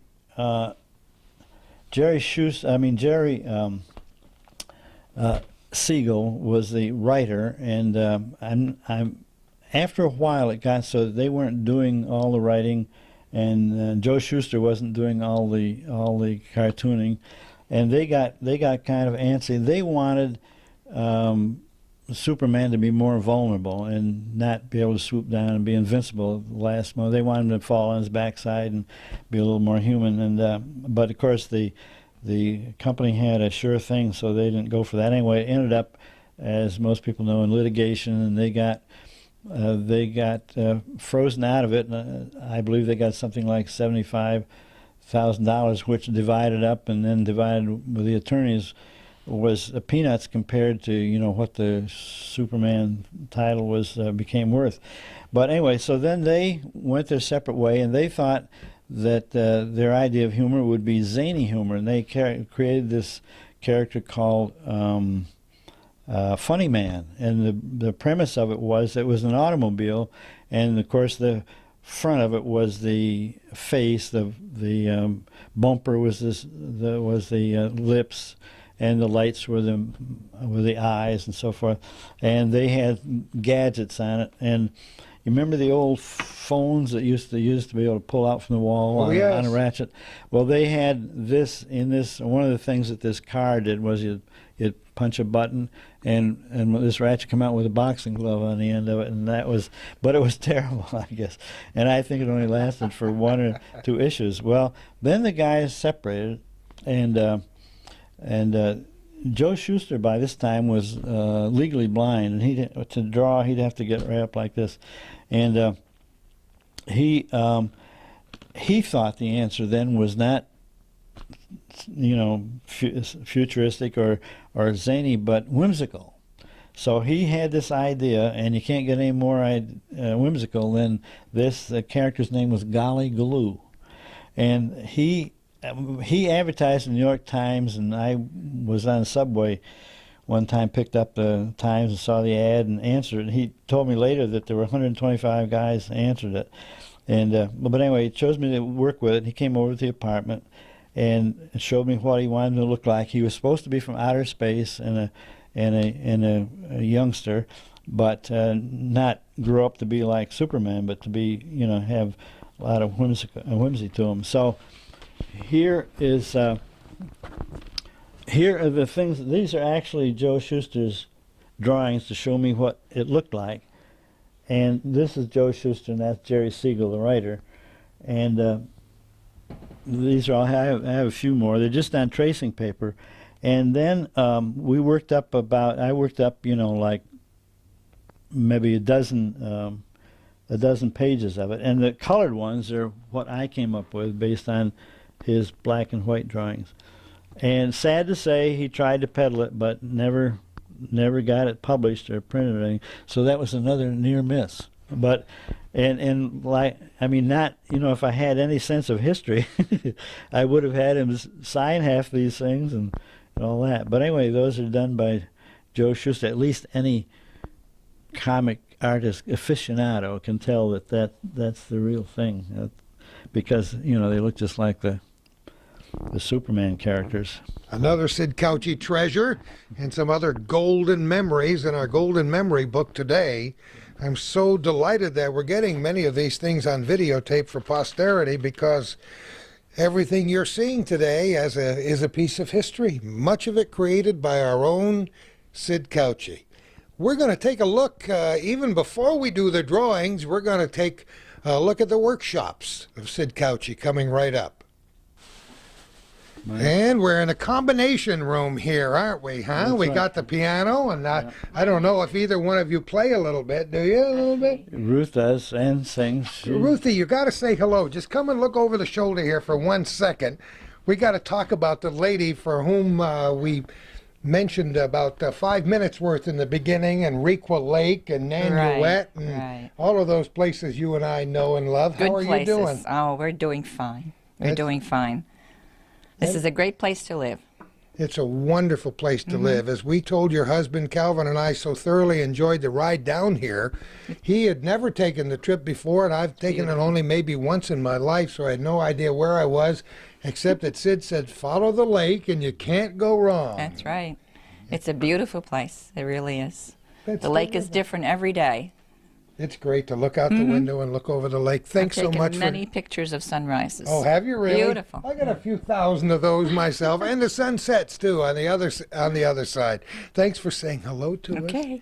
Thanks so much for supporting this guy for the last how many years? 38. Did you? 38. years. 38 years. Tell us what we're looking at around this room, Sid. Well, this is a hodgepodge. Hodgepodge No, this is is good, over in the corner. this is not my studio, but it's of necessity in the wintertime because the studio gets a little frosty. But anyway, in the corner, our kids were Trekkies, Star Trekkies, and so I thought I would do the spaceship, the end all spaceship. And as a matter of fact, going back to the Rascal program, the Rascal people saw this and they used that as a background. And one of the sequences was Rascal in space, where he takes a little putt-putt like you see in the lower left-hand corner, and with some Earthling kids, and goes up and gets out in that contraption and has a little adventure in space. But anyway, if you want to know how all those things work technically, you don't have to speak to me afterwards. Okay. Yeah, well, you wrote the book on the subject, and nobody will argue with it. What else? Well, I'm doing stuff like this daily. As a matter of fact, this is just getting finished for somebody that wants a Christmas present for one of their kids. Are you for hire? I beg your pardon? Are you for hire? Yeah. Yeah, most of those posters are for sale. Yeah, and you know what we were talking about in lieu of being freelance all this time. So yeah, I work as hard as ever or more, but it's a little self-serving. But I think I can draw much better today than I ever could before. Isn't that amazing? Is it a certain wisdom or just the it's experience or what? Just doing it, and getting occasionally discovering new little incidents or happy accidents, as some cartoonists call them or some artists call them. But no, I enjoy, and thank the Lord, having good health. I'm still going at it very strong. Yeah, you wonder what all those years of experience, just by dint of having drawn thousands and thousands of pictures. But I think probably the rest of your life experience is probably comes out in your artwork too. That's probably some of the added things. Yeah, you observe. I mean, it's like writing or anything else. You observe and you learn, and we express it visually and the little nuances and stuff. I saw a videotape a while ago of an old Western artist, and I sort of identified with him. He showed a close-up of his hands, and he said, "I can't believe it." He said, "I look at my hands, and he said, it looks like an old turkey claw." He says, "I'm 70-some-odd years old, and I just turned 78."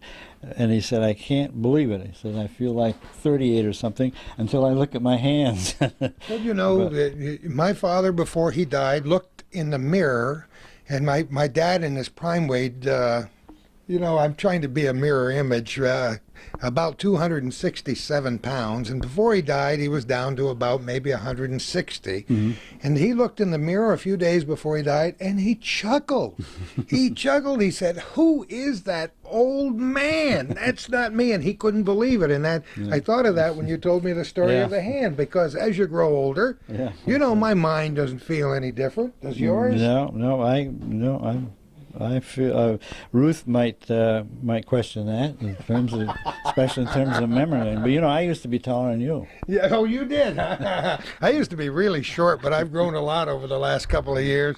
Well, it's amazing. The process of growing old is one we'll never fully understand, but all we can do is take one day at a time, right? And let our feet hit the floor and start drawing pictures. In your case, do you try to discipline yourself, Sid, to draw a certain number of hours a day, or are you still meeting those deadlines? Well, this year I've been busier than I have, I think, in 20 years. So I've had to sort of discipline myself.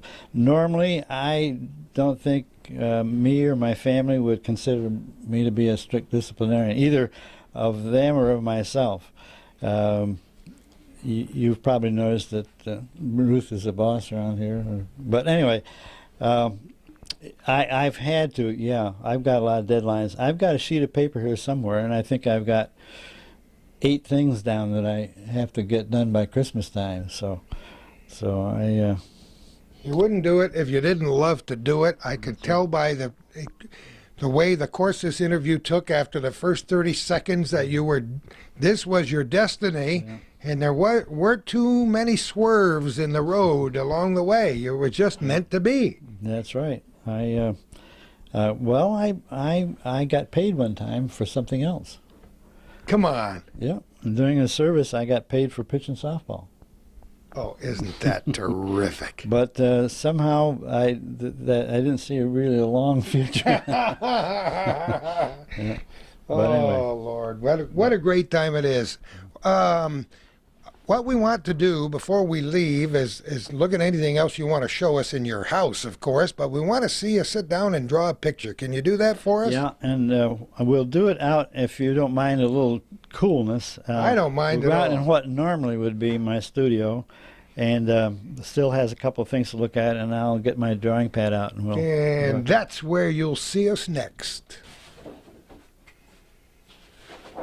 You know, when you're dealing with a guy by the name of Sid Couchey, some of the best stories go in between while we're walking from room to room. We got in here and we looked at 2 pictures, and I want to know the story of these pictures right now. Well, this picture here is I did way back in art school. And are we focused on this one? Yep. Okay. And the assignment was, next time we came in, we're to pick out a famous portrait and put your own face in it. So you'll see the portrait that I chose, and here you'll see Sid Rembrandt Couchey. What age would that be, Sid? About? How old was I? Yeah. What'd you guess? I had to be, well, I got, let's see, that was, I had to be mid-20s. That was, when did you start this mustache? Was that much later? Yeah, much later, yeah. I was always clean-shaven. It's amazing. What I wonder what went through your mind when you drew that, because I detect a kind of a mood there, like I'd rather be sailing or pitching softball or something. Yeah. Well, maybe I was thinking, trying hard to identify with Rembrandt because he was long dead. Maybe, I don't know. Maybe There's a certain intensity there, you know.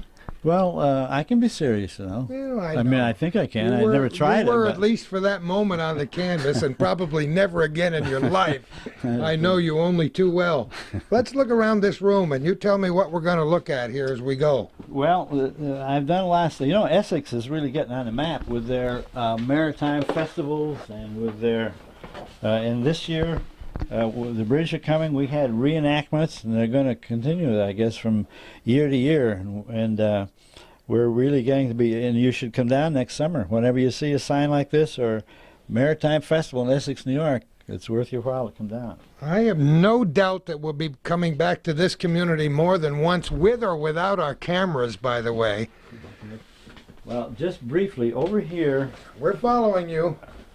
can you hear me? I can hear Over you, here too. is there was an ad in the Press Republican by Merkel's some time ago. Well, you can see it was quite a few years ago, and they had just on the left there. They had an Indian headdress, and they had and that was all. And it said a coloring contest. Didn't say children's. It said a coloring contest. Put your own face in there and color it, and color the headdress. So I did, and I put Sid Couchey, age 72, and all that, and I didn't even win a prize. You didn't win a prize? Well, they're calling right now to tell you you've won the prize. However, Merkel's did put that frame on it and had it in their office for quite a while. Oh, they did? And Oh, I thank guess goodness they maybe recognized the talent. And maybe they still own it, but anyway, I swiped it back. The other thing is very scientific. The long blue picture just above that is seen from my studio, and that's Split Rock in Vermont in the background. And I got curious about the sun in the summer and winter. The right-hand sun, farthest to the right, was the morning of the shortest day of that year, December, whatever it was. And then I got up a month later and saw the sunrise, and there was that, and that was January, the second one, the first one to the left. But then, for some reason or other, from then on, they were much farther apart, and they were consistent after that. You know, January, February, March, April, and then it went out of sight when I left. But I was just curious, and maybe we'll hear from some astronomers and stuff why it's less distance between December and January than all the rest of them. Maybe the course was some sort of an ellipse where it is in perspective there or something. But anyway, that's a nature lesson for today. Up above with some school work on the left is I tried some caricatures of old-timers might recognize Spencer Tracy and David Niven and Adolphe Monjou. Bonjour. Yeah, oh yeah. And then way up on the left, over the cabin, is a character called the Lunchkin, who was also had half an hour long TVs. I did a special project for this through the Plattsburgh State, and they had a grant to do a lunch, all about cooking and stuff like that. And that was the spokesperson, and somebody would wag his mouth and speak for him, and so on. And then there's some Rascal fan sent me this handmade thing of Rascal. But now I will, if you'd like, I'll get to the pad here. We'd love to have it. He's got one sitting right down here, and is it convenient for you to get over his shoulder, Calvin, to watch him draw? We, as you told us earlier, Sid, the process of drawing the comics was multifold. You would do the line drawings themselves and send them that way, and somebody else would color them. That's right. They had, somebody else would ink them. They had what they called bullpen artists that would come in to Harvey's every day and do nothing but ink the artist's line drawing, and then the color. The printer took care of the color, and they knew that Richie's hair was yellow and the coat black and pants blue, so no artist had to do in the color. The printer knew all that. There was one comic strip who used to do his own coloring that I know of, only one that I know of, and he was a tremendous artist, and his name was Hal Foster, and he did Prince Valiant. And it was so illustrative and great that he was very jealous of how that was colored. and he did his own coloring on that. He has been called the cartoonist's cartoonist, Yeah. cartoonist He was- because of the style of his Yeah. drawings. Yeah, he was great. And I'm going to have to excuse myself and get a pen. Well, all right. We'll get back to the actual process of making pictures in just a moment. And we're underway. Sid went to get some pens. Now, the size of this page, is that about the size you would draw for a comic book page, Sid? Now this is larger. That's larger. Yeah, it's a comic book page. The artist draws. Well, the comic book page is about this big, and the artist usually draws, or at least Harvey Comics would draw 4 up. So in other words, I mean twice up. So it'd be twice this way. Actually, this is pretty close, isn't it? Yeah. You So see that? yeah, Son of a yeah, gun. That's yeah. just about. Okay, I was wrong for the first time, and Gordy was right for the first time. Yeah, that's right. In a long, long time. Yeah. Mark the time on the camera. Yeah, he's got that right there. Okay, and usually there'd be like maybe 6 panels. Although for especially adventure ones, sometimes they'll have a half a page is all one scene, but normally, and the action for some reason or other that it isn't known. The action seems to go from left to right, the same way as we read, I suppose. I mean, if you have something running, an animal running or something, if there's no special reason for it to run to the left, you always have it going to the right and so on. Uh-huh. But like I say, these characters were, if that was the head, the characters were 2 3/4 heads high. So, I mean, you wouldn't do this after you got used to it, but just to get the feel of the thing, you'd usually make the basic drawing about that big, and then that's gonna be in the right proportion. But then after you get used to the characters, is my hand in the way there? Or? Not at all. You just draw. And when you get used to the characters, you just start drawing, and I don't know why I started that way, but I just draw start with the eyes. Don't ask me why.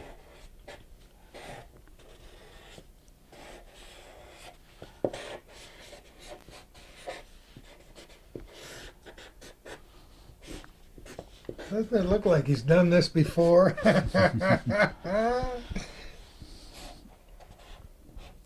Like all the Harvey characters were pretty good natured, so chances are they had a grin on their face.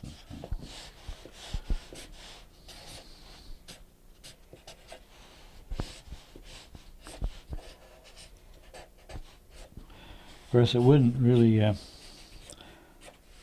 look altogether like him unless you give him the yellow hair and the black coat and so on.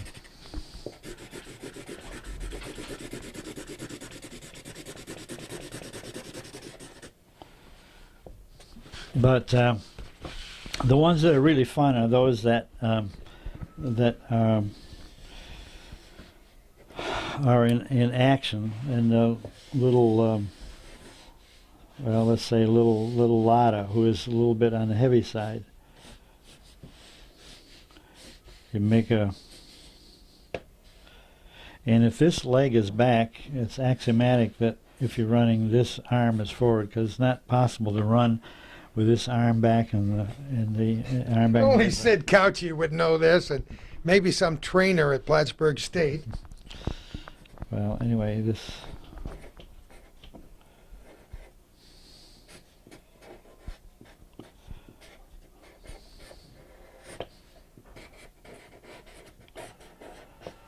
Of course, the more action you get into them, the more interesting the characters are.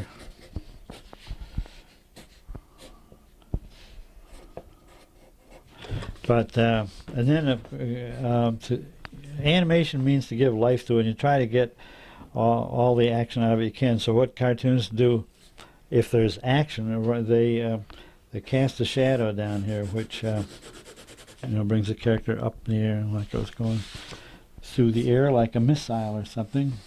Little dot, she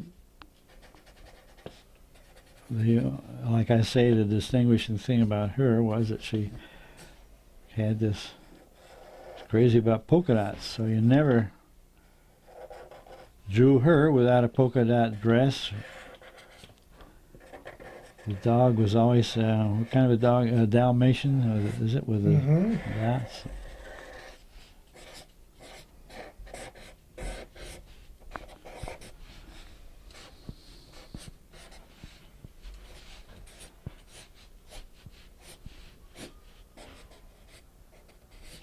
This is not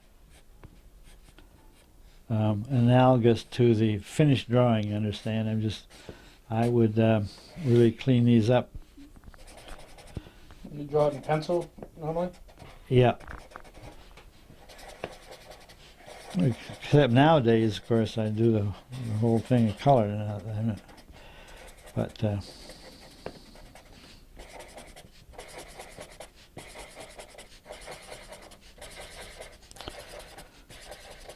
I have to put that in for it to even look like her at all.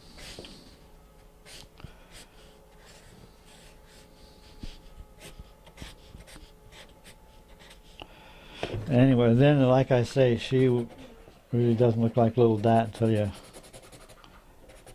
blacken her hair in, but I won't use that time right now. I'd like to show you my friend, well, Rascal, first of all.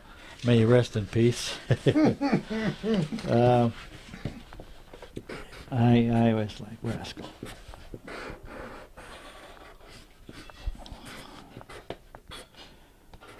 And of course he had the it's funny, the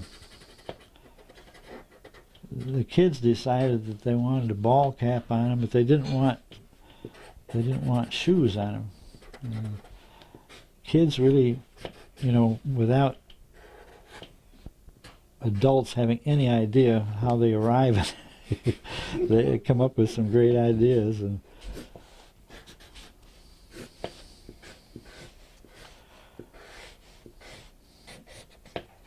Rascal's a little paunchy, I gotta admit that. We're not the only ones. God, I hope not.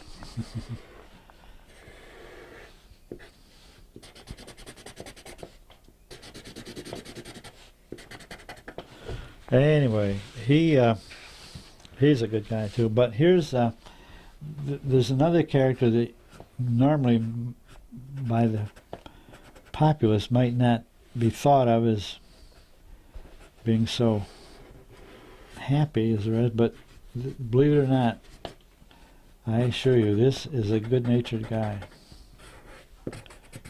I know. I know it's coming here. I can see it. I can feel it. After all. I can hear the splash.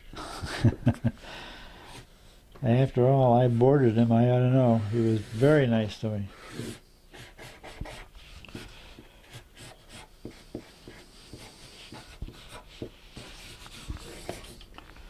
Okay. Then, like I say, dromedary or one hump. Okay. I'll go along with that. Okay. Just be kind of careful the way you describe him after this. Like I say, first thing you know, you'll have the scientific community doubting us or something. Yeah.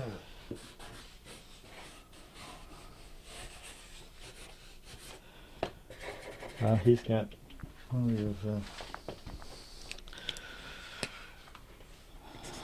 nice black fins to make it look like him at all.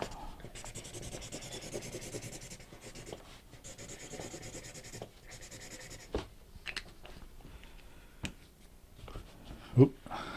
Anyway, and lots of color too. If we had more time, I'd stick color in the things.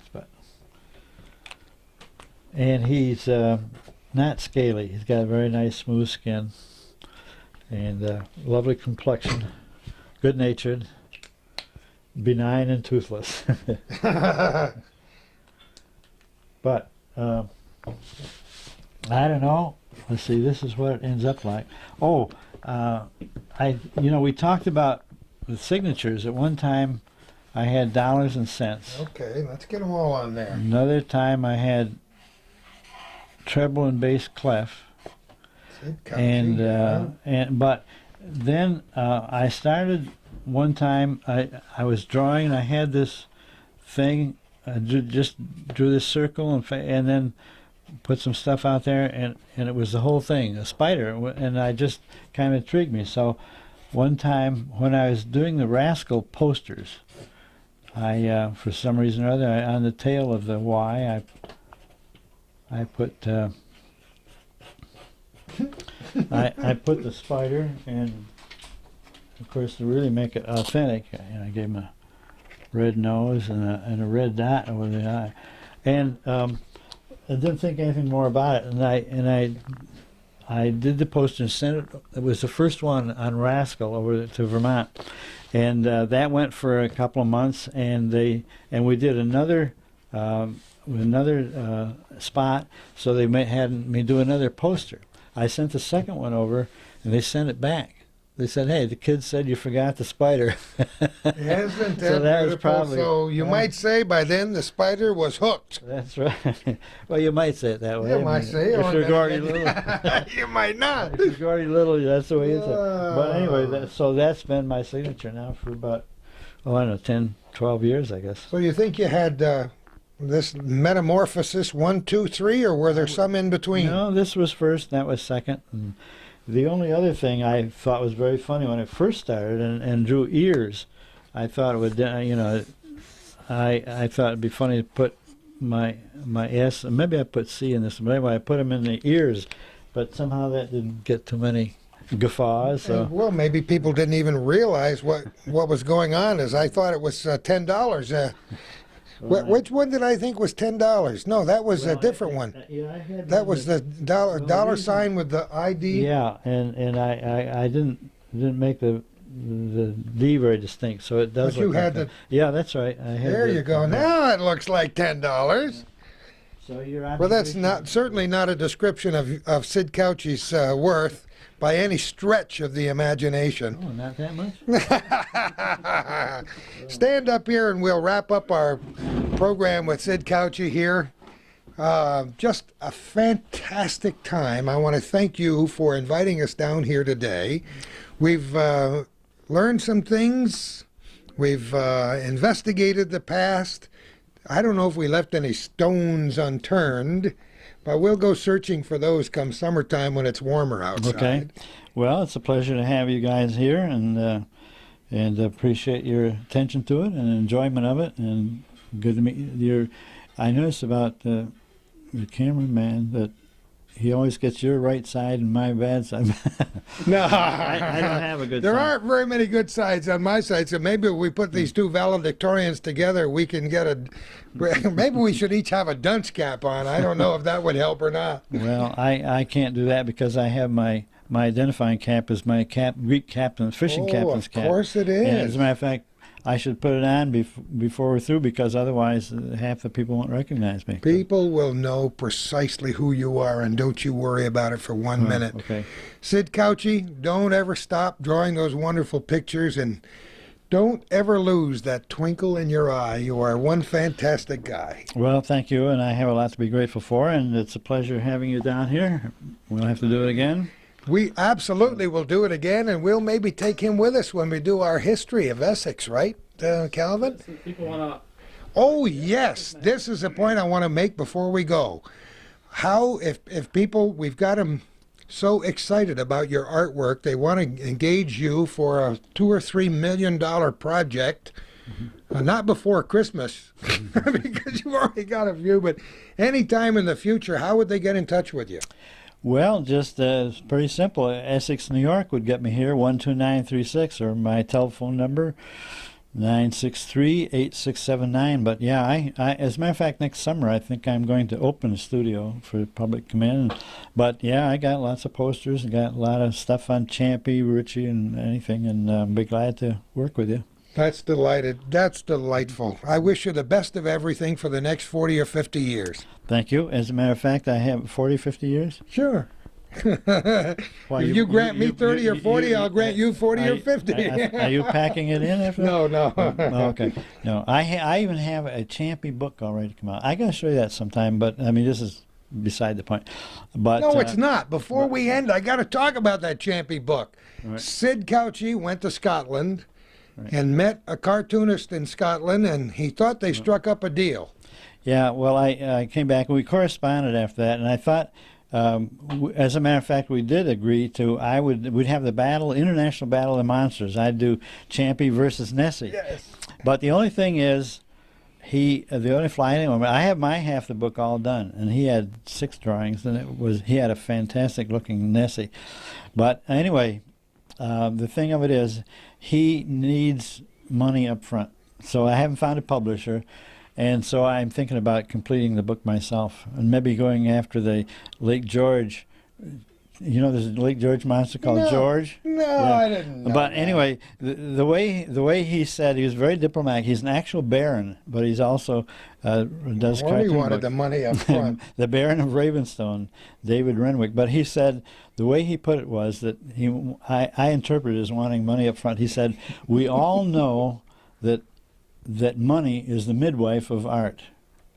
Oh, Lord. So, Oh. so that was the Scottish way of saying that you need a little money up front. In But other anyway, words, deliver. yeah. Yeah. But I have I just may finish his half the book, and I think you yeah. should. yeah. Yeah. But I'll show you something. We'll look forward to that someday. Again, thank you so much, Sid. Thank you, everyone, for watching.